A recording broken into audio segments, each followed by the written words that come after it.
मित्रों, किशोरी क्रिएशन से मैं सपना शर्मा आप सभी का हार्दिक स्वागत करती हूँ आपके अपने चैनल पर।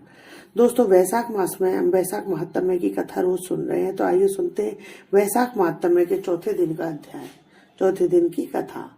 नारद जी बोले, हे राजन, जैसे रसों में दूध, दूध से दही और दही से घी उत्तम है, ऐसे ही मासों में कार्तिक मास, कार्तिक से माघ और माघ से वैशाख मास अधिक उत्तम है, सर्वश्रेष्ठ बताया है।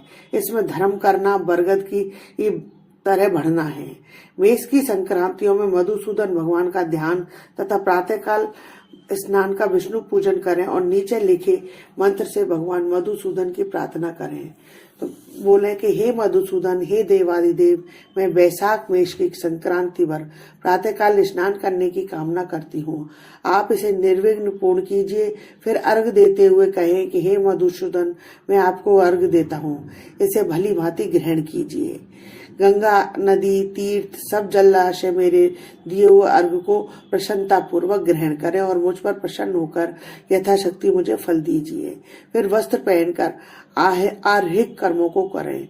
फूलों से भगवान का पूजन करें। विष्णु भगवान की वैशाख मास संबंधी कथा सुनने से वह कोटि जन्म से संचित पापों से छूटकर मोक्ष को पाता है। स्वर्ग, पृथ्वी और पाताल कहीं भी दुख नहीं होता है, कभी गर्भ में नहीं आता और ना माता का दूध पीता है, यानी कि वह सांसारिक दुखों से मुक्ति हमेशा के लिए पा जाता है। वैशाख मास में जो तेल मलना, दिन में सोना, कांसे के बर्तन में भोजन करते हैं, खाट पर सोते हैं, घर में स्नान, निषिद्ध भोजन, दोबारा भोजन, रात्रि काल में भोजन करता है और उत्तम कथा नहीं सुनता है, ना किसी तीर्थ में जाकर स्नान करता है, ना दान देता है, वह नरक में जाता है और चांडाल योनि को प्राप्त होता है। उसे कुत्ते की योनि 100 वर्ष तक की प्राप्त होती है। फिर गधे व खच्चर की योनि प्राप्त कर नरकगामी होता है। 1000 ब्राह्मणों की हत्या का पाप किसी तरह दूर हो जाता है, परंतु वैशाख मास में स्नान आदि न करने से उसका पाप कभी दूर नहीं होता है। वैशाख मास में नियम पूर्वक कमल के पत्तों पर भोजन करने से सब पापों से निवृत्त होकर विष्णु लोक मिलता है। वैशाख मास में दोपहर के समय मार्ग चलकर अपने घर आए हुए थके हुए ब्राह्मण को सुंदर आसन देकर जो उनके चरणों को दबाता है, चरणों तक को अपने मस्तक पर छिड़कता है, उसके सब बंधन कट जाते हैं। उसे गंगादि संपूर्ण तीर्थों में स्नान करने के बराबर जो है फल मिलता है। वैशाख मास में अन्नदान व जलदान न करने से पाप और दुख कभी दूर नहीं होते। प्रातःकाल सूर्योदय होने पर सागर से मिलने वाले सप्त गंगा, जाह्नवी, गंगा, कालिंदी, सरस्वती, कावेरी, नर्मदा और वेणी में स्नान करके विष्णु भगवान में मन लगाने से 7 जन्मों के संचित पाप जो है शीघ्र नष्ट हो जाते हैं।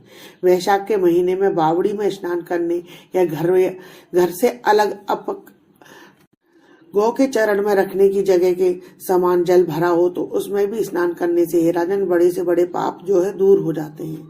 जो कोई धन संपन्न हो अथवा दरिद्र या पराधीन हो, उसे जो वस्तु मिल जाए वह ब्राह्मण को दान देना उचित है। कंदमूल, फल, शाक, नमक, गुड़, बेर, पत्र, जल और छाछ जो वस्तु दान की जाएगी अपरिवर्तित होती जाएगी। दान न करने से दरिद्रता आती है, दरिद्री होने से पाप किया जाता है, पाप करने से नरक मिलता है। इसलिए सुख की इच्छा करने वाले को अवश्य ही दान करना चाहिए। कोई बड़ा मकान अच्छा, सुंदर और सब पाप सामग्रियों से शोभायमान हो मगर उस पर छत न हो तो वह शोभा नहीं पाता है। जैसे दया न होने से मनुष्य के सब गुण जो है बेकार हैं। उत्तम शाक भी बिना नमक के स्वादिष्ट नहीं लगता है। जैसे कुरूपवती स्त्री श्रृंगार होने पर भी अच्छी नहीं लगती है, ऐसे ही वैशाख मास में जो धर्म कर्म या स्नान आदि नहीं करता है उसका किया हुआ सब जो है व्यर्थ है। वैशाख में तीर्थ यात्रा, जप, यज्ञ, दान और होम आदि का फल भी अधिक होता है और तुरंत फल मिलता है।